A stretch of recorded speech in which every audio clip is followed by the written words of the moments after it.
Come as you are, she whispered. The message didn't boom. It didn't threaten. It didn't demand surrender. It whispered, and that was the problem.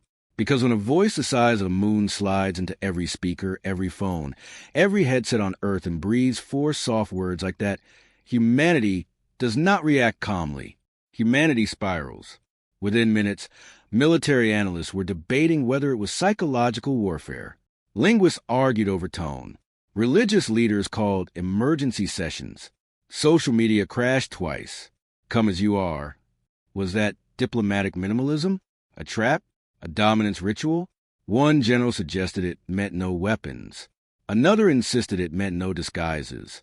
A political advisor said it clearly meant no politics. The internet had other interpretations. Meanwhile, orbit filled with steel. Warships launched. Defense grids powered up. Missiles warmed in silos like nervous fingers hovering over a send button. And in a small cafeteria kitchen 3 blocks from the landing zone, Rafik stared at the message replaying on his cracked phone screen. Come as you are, he read quietly. He checked his reflection in the microwave door. He looked like Rafik, 32, hair slightly uneven because he cut it himself, shirt with a faint mustard stain he hoped no one would notice, the kind of face that blended into crowds and stayed there. He had once misread a dating app bio that said, "Be yourself," and showed up with a backpack full of homemade cookies. The date had blocked him before dessert. Now an alien voice was saying it, and for once, he decided not to overthink it. No weapons, the news anchor speculated. He didn't own any. No uniforms. He had one apron. No politics. He barely understood local ones.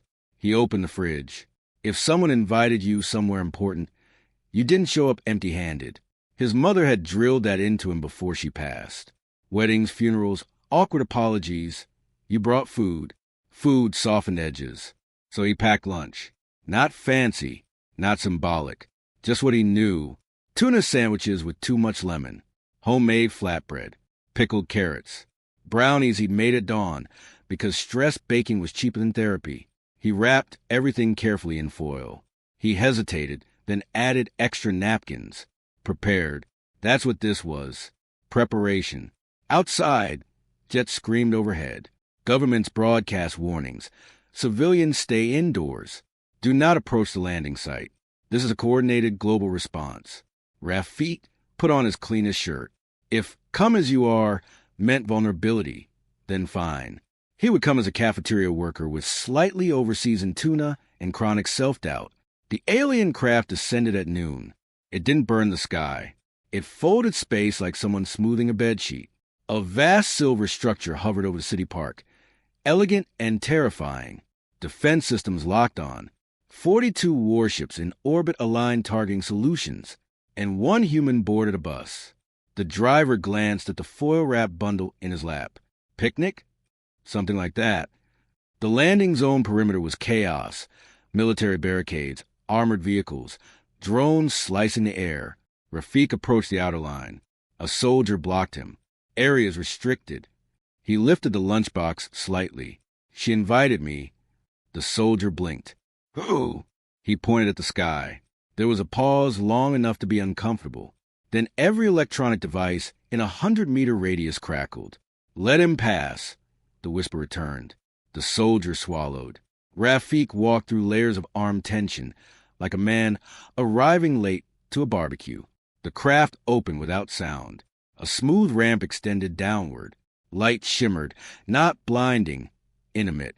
She emerged, tall, luminous skin like starlight through water, eyes dark and observant, not monstrous, not gentle, just aware. Every weapon in range tracked her. She ignored them, her gaze fixed on the man holding sandwiches. You came, she said, voice softer now but somehow louder in the chest. He nodded. You said to. A murmur rippled through global communication feeds.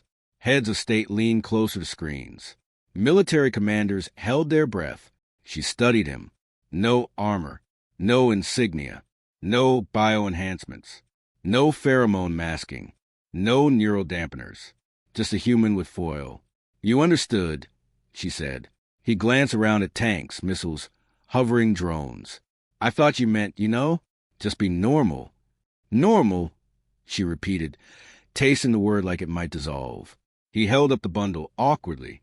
I brought lunch. There was a silence, so complete it felt deliberate. You brought sustenance. Yeah, I wasn't sure how long this would take. A few snickers escaped from Livestream commentators who hadn't muted their feeds. The alien's gaze sharpened, not offended, curious. Behind her, the ship's surface shimmered with scanning patterns. Data flowed. Biological readings mapped him in detail. Elevated heart rate, mild anxiety, no concealed weaponry, no chemical warfare agents, trace amounts of cumin. You approached without defensive augmentation, she observed. I forgot a jacket, he said. The whisper almost shifted tone, almost amusement. In our encounters with other civilizations, she said slowly, they arrive shielded, armored, guarded in flesh and mind. He scratched the back of his neck. I did double wrap the brownies. A ripple moved through the alien hull behind her, as if something inside reacted. Every satellite feed captured the moment she stepped closer. Weapons recalibrated automatically. She stopped an arm's length away. You are aware, she said quietly, that we possess the capacity to erase your species. He swallowed. Yeah, that's kind of hard to miss. And yet you came unprotected. He looked down at the foil in his hands. I didn't think that's what you meant. A pause. Then she leaned slightly forward, not threatening, not seductive, studying. What did you believe I meant? He inhaled. No pretending. No posturing. No trying to look bigger than we are. He shrugged. Just show up. The world held its breath. Warships hovered in lethal readiness. Political leaders waited for a misstep. She extended one slender, luminous hand. May I? He nodded and unwrapped the foil. The scent of tuna, lemon, and black pepper drifted into alien air.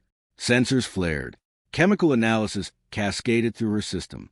But beneath the proteins and carbohydrates, something else registered. Complex organic markers tied to memory encoding. She touched the sandwich. And for a fraction of a second, her posture changed. Not weakened. Stilled. Images flashed across her perception. A small kitchen with chip tiles. A woman laughing while burning bread. A boy being told, always bring something when you visit. Embarrassing first dates. Lonely lunches eaten in break rooms. Quiet pride in seasoning something just right. Unfiltered. Unarmored. She withdrew her hand slowly. You are... She began and stopped. Behind her, the alien vessel pulsed brighter. Internal communications surged. Other minds tasted the data she had absorbed. Earth's military prepared for retaliation. Instead, she whispered, softer than before, you're the first species to arrive, unarmored. Rafik blinked. I got napkins, he offered. And somewhere inside the colossal alien craft, something ancient shifted. Not in aggression, but in recognition. HFY Best Story subscribe,